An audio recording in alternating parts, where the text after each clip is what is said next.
Gusto mo rin ba ang project na 'to? Tara, samahan mo akong gumawa.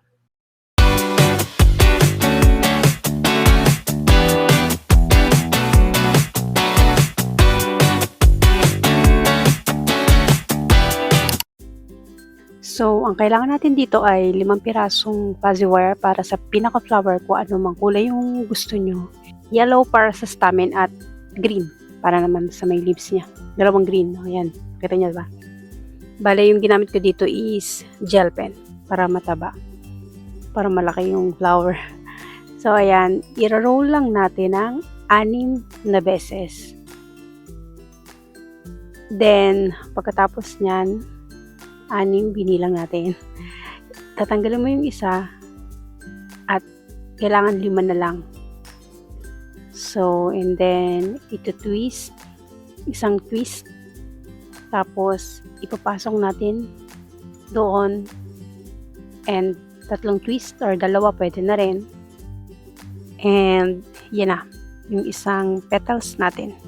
Yan. Ganito ako gumawa ng petals para mas maging floppy. Gusto ko kasi yan, yung medyo fluffy siya. Kung gusto nyong ma-achieve yung katulad mismo nung pinakita ko sa inyo, yung gawa ko, so pwede nyo itong gayahin. Or you can use yung ordinary ballpen lang and simpleng 5 petals lang, pero syempre mas maliit, maganda kasi tingnan yung ganito. For me, wala kayo.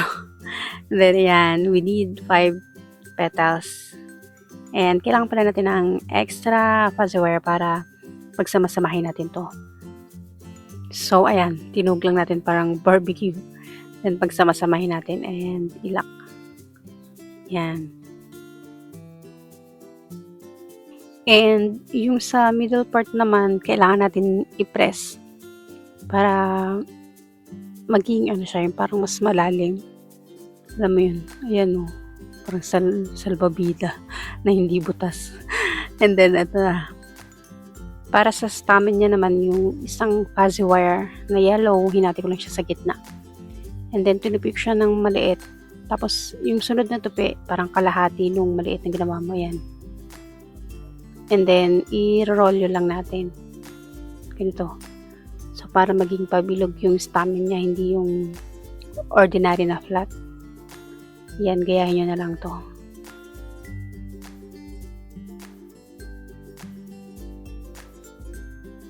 And then yan, ipipress lang natin ng flies. Huwag lang masyadong madiin kasi baka mag-flat naman yung stamen natin. Then ito na, gagawa tayo ng 2 para kabilaan ng flower.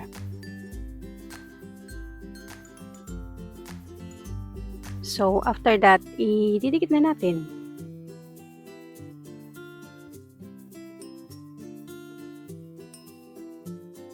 Pagkatapos nating idikit yung stamen, ikakabit naman natin yung stem niya. So, ipapasok natin siya dito. Yan, isiguraduhin nyo lang na nakapasok siya dun sa ginamit natin, yung pinangtuhok natin, pinang barbecue natin. And then, i-twist natin mga 3 beses. Yan.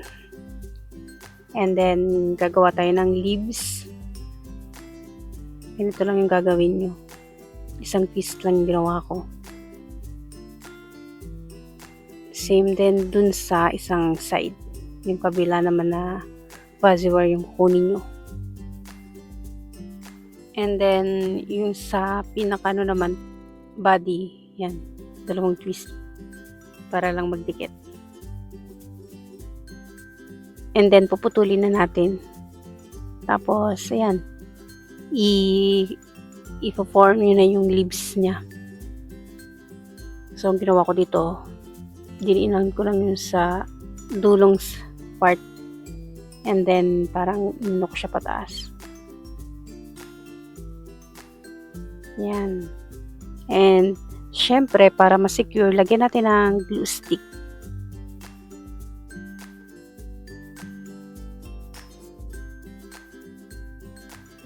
Then, i-form lang natin yung petals. So, ganito yung ginagawa ko. Bale, iniipit ko lang yan, yung sa may inner side, malapit sa ano niya, sa stamen. para lang kumorte siya. Yan. Para hindi maging bilog na bilog. Then, ganito ko naman siya kinakabit sa ballpen. Yan, tingnan nyo yan. Ganyan, ginawa ko. Basta tingnan nyo, may mata kayo, diba? Then, ito, lalagyan ng glue. And, itidikit na natin. Basta ito, panoorin nyo na lang.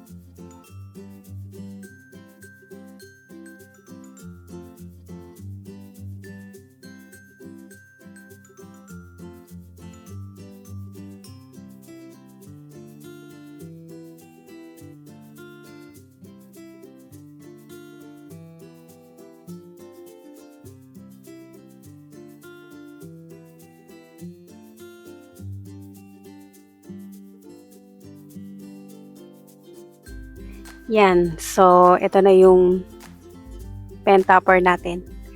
So, pwede nyo siyang dagdagan ng design katulad ng ginawa ko sa akin.